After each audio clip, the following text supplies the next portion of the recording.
இன்றே டவுன்லோட் செய்து உங்கள் ஃபேவரட் ஷோக்களை என்ஜாய் பண்ணுங்க. இது நீ பெத்த குழந்தை இல்லல்ல?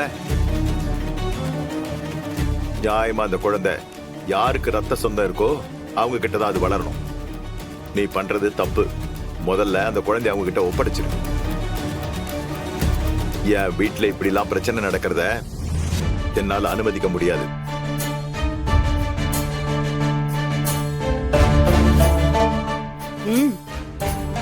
என் உயிரே போனாலும் என் குழந்தைய நான் விட்டு கொடுக்க மாட்டேன்.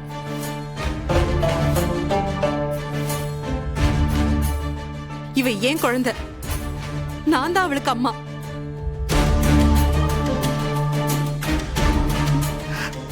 ப்ளீஸ் மாமா, அத்தை நீங்களாச்சும் சொல்லுங்க அத்தை. நாங்க என்ன சொல்றது? நீயே இந்த வீட்ல இருக்கிறது தண்டம். இதுல குழந்தைய வேற கூட்டிட்டு வந்து இன்னும் வில்லங்கத்தை இழுத்து விட பாக்குறியா? ப்ளீஸ் அத்தை, இப்படி எல்லாம் சொல்லாதீங்க. உங்களுக்கு ஏன் மேலதானே கோபம். என்ன வேணாலும் சொல்லுங்க அத்தை, நான் கேட்டுக்கிறேன். என் குழந்தைய மட்டும் என்கிட்ட கொடுத்துருங்க ப்ளீஸ் மாமா, ப்ளீஸ் அத்தை. இத பாரு, நீ குழந்தைய அவங்க கூட அனுப்புறதா எல்லாருக்கும் நல்லது. பிரச்சனை பண்ணாம ஒழுங்கா குழந்தைய அவங்க கூட அனுப்பி வை. உன்னால நாங்க ஏற்கனவே நிறைய பட்டுட்டோம். நான் தரமாட்டேன். நான் என் குழந்தைய தரமாட்டேன். இல்ல, நான் தரமாட்டேன். என் குழந்தைய நான் தரமாட்டேன். ப்ளீஸ் விட்டுருங்க. நான் தரமாட்டேன். சொன்னா கேளுங்க. என் குழந்தைய பிரிக்காதீங்க ப்ளீஸ். என் குழந்தைய நான் தரமாட்டேன். ப்ளீஸ் விட்டுருங்க. ப்ளீஸ் என் குழந்தைய என்கிட்ட பிரிக்காதீங்க. அது என்னோட குழந்தை. புரிஞ்சுக்கோங்க ப்ளீஸ். என்கிட்ட பிரிக்காதீங்க. உங்களுக்கு கெஞ்சி கேட்டுக்கிறது என்னோட குழந்தை.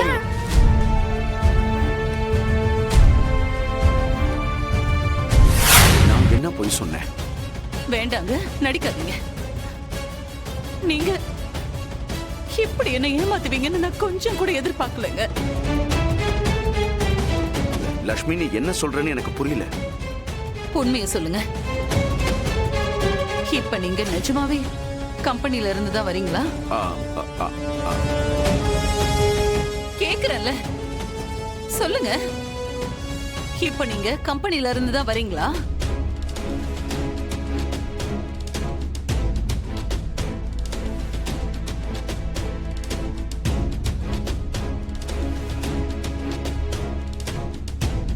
நீங்க ஆட்டோ ஓட்டுறத நான் பார்த்துட்டேங்க.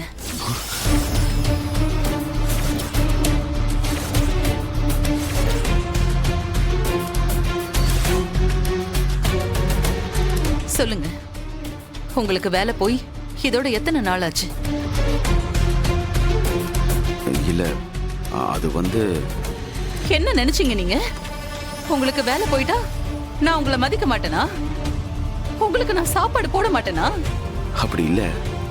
என்ன அப்படி இல்ல? அப்புறம் என்ன? அதுக்கு அர்த்தம் என்னங்க? உங்களை நான் பணம் அச்சடிக்கிற மிஷின் அவ பாக்குறேன். இல்ல லட்சுமி, நம்ம நிலைமைக்கு நிறைய தேவை இருக்குல்ல. இந்த வேலை போயிடுச்சுன்னா நான் என்ன பண்றது? அதான் அதுக்காக தான் நான் இப்படி பண்ணிக்கிட்டு இருக்கேன். வேண்டாம். இல்லங்க, இதை என்னால ஏத்துக்கவே முடியலங்க. என்ன நீங்க திட்டி இருக்கலாம், கை நீட்டி கூட அடிச்சிருக்கலாம். ஆனா அதெல்லாம் கொடுக்காத வலிய உங்க பொய் எனக்கு இப்ப கொடுத்துருச்சு. இல்லங்க, என் மனசை நீங்க நொறுக்கிட்டீங்க. லட்சுமி, இல்லங்க, இல்ல வேண்டாம். தயவு செஞ்சு நீங்க என்கிட்ட பேச வேண்டாம்.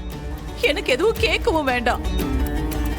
என் மனசை நீங்க நொறுக்கிட்டீங்க. லட்சுமி, நான் சொல்றது தயவு செஞ்சு என்கிட்ட பேசாதீங்க. என்கிட்ட நீங்க பேசாதீங்க. லட்சுமி, நான் சொல்றது வேண்டாம். லட்சுமி, தியாவை இப்படி எல்லாம் கஷ்டப்படுத்தாதீங்க. அவளை என்கிட்ட கொடுத்துருங்க மேடம். கொடுத்ததெல்லாம் போதும். ஏற்கனவே நீங்க அவளை உங்க வீட்டுல வச்சுட்டு கஷ்டப்படுத்திட்டு இருந்தீங்க. இப்போ எம்எல்ஏ வீடு கூட்டிட்டு போய் அவளை சித்திரவதை பண்ண பாக்குறியா? நான் அவளை நல்லா தான் பாத்துக்கிறேன் மேடம். என்ன பாத்துக்கிற? உனக்கே அந்த வீட்டுல மரியாதை கிடையாது. எல்லாரும் உன்னை ஓட ஓட விரட்டிட்டு இருக்காங்க. இதுல ஏன் அண்ணன் பொண்ணு நீ நல்லா பாத்துப்பியா? வாய்ப்பே கிடையாது. அந்த வீட்டுல இருக்கிற ஒவ்வொரு நிமிஷமும் தியாக்கு தான் ஆபத்து. அந்த வீட்டுல இருக்கிறவங்கள பத்தி எனக்கு நல்லாவே தெரியும். நான் தியாவை அங்க விட மாட்டேன். மேம் ப்ளீஸ் மேம், நீங்க என்ன சொன்னாலும் என்ன கேட்டாலும் நான் தரேன் மேம். என் குழந்தைய மட்டும் என்கிட்ட கொடுத்துருங்க மேம், ப்ளீஸ் மேம். இந்த குழந்தைக்கும் உனக்கும் எந்த சம்பந்தமும் இல்ல. இந்த நிமிஷமே தியாவை மொத்தமா தலைமுழுகிட்டு இந்த இடத்தை விட்டு கிளம்பு. அதான் உனக்கு நல்லது. மேம் ப்ளீஸ், தயவு செஞ்சு புரிஞ்சுக்கோங்க. ஒரு தாயையும் பிள்ளையும் பிரிக்கிறது பெரிய பாவம் மேம். ப்ளீஸ் அவளை என்கிட்ட அனுப்பி வச்சிருங்க. இப்ப நீ போறியா இல்லையா? ஏங்க என்ன பாத்துட்டு இருக்கீங்க? கைப்பிடிங்க.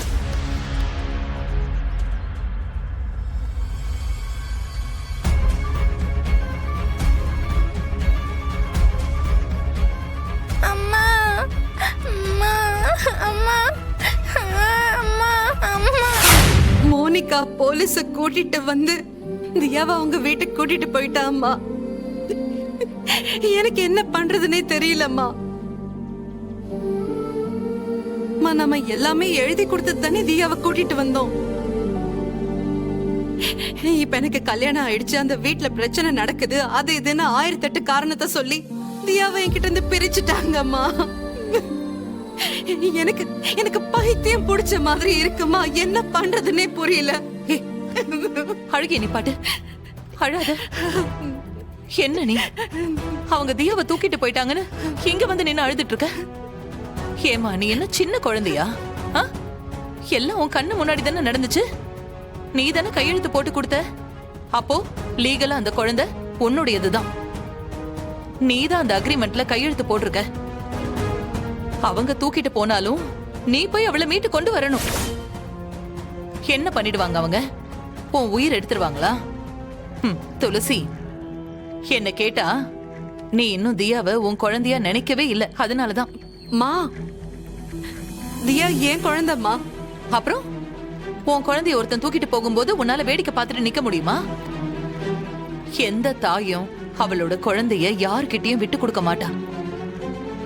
எந்த இடத்துலயும் உன்னோட உரிமைய, உன்னோட சுயமரியாதைய, உன்னோட பொருளை, உன்னோட உறவை நீ யாருக்காகவும் விட்டு கொடுக்க கூடாது. இத பாரு, இத்தனை நாள் நீ பொறுமையா இருந்ததெல்லாம் போதும். உனக்கு யாரு என்ன கொடுத்தாங்களோ அவங்களுக்கு வட்டியை முதல்ல திருப்பி கொடுக்க கத்துக்கோ. புரியலையா? அன்பு கொடுத்தா அன்பை கொடு, நட்பு கொடுத்தா நட்பை கொடு. ஆனா வலிய கொடுத்தா அத பல மடங்கு திருப்பி கொடுக்க கத்துக்கோ. எனக்கு தெரியும் என் துளசியால எல்லாம் முடியும். போராட்ட குணம் இருக்கிறவங்க ஒன்ன மாதிரிதான் எப்பவும் பொறுமையா இருப்பாங்க. ஏன் துளசி அப்படிதான். நீ போராட துணிஞ்சிட்டேன்னு வச்சுக்கோ, உன்னை யாராலையும் ஜெயிக்க முடியாது. உன்னால இந்த எல்லா பிரச்சனையும் சரி பண்ண முடியும். அதுக்கு நீ யார்கிட்டயும் போய் உதவி கேட்க வேண்டிய அவசியமே இல்ல. தைரியமா போ, போய் உன் குழந்தைய கூட்டிட்டு வா.